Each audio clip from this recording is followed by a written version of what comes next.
چند روز است که واقعا هم شهر دوشنبه شهری ورزشی گردیده است.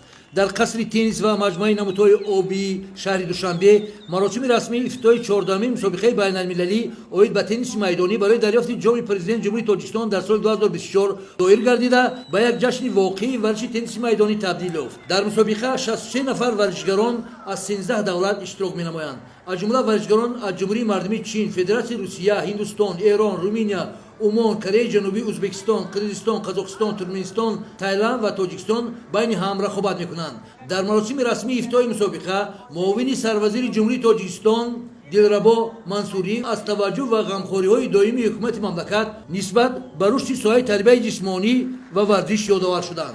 ابراز گردید که ساحه تربیت جسمانی و ورزش یکی از رکن‌های ارزشمندترین و مهمترین جامعه برای تربیت انسانیت به حساب می‌رود. در مسابقه مذکور 12 دولت دنیا اشتراک کردند. مسابقه مذکور از سنه دوم تا 7 سپتامبر سال جاری برگزار می‌گردد.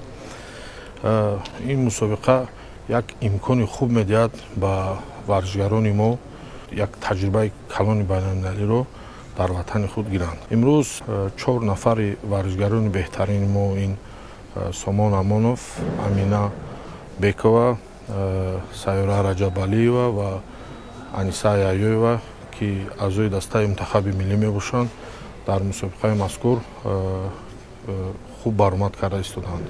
واقعا هم سال 2024 برای ورزشکاران کشور خیلی هم سال باقرار بود، زیرا آنها توانستند در 400 مسابقه سطحی بین المللی اشتراک نموده به گرفتن صدها مدال نایل گردیدند و در مسابقه سطحی بین المللی پرچم کشور عزیزمان را بیش از 300 مرتبه برداشته شده، صدها مرتبه سرود ملی صدا داده پرچم کشور عزیزمان در مسابقه سطحی بین المللی پرافشان گردیده است و امید داریم که تا آخر این سال باز ورزشگران کشور در مسابقه سطحی بین المللی جهانی اشتراک کرده پرچم کشور عزیزمان را بلند می‌بردارند و تاجیکستان عزیز را در عرصه بین المللی معرفی می‌نمایند.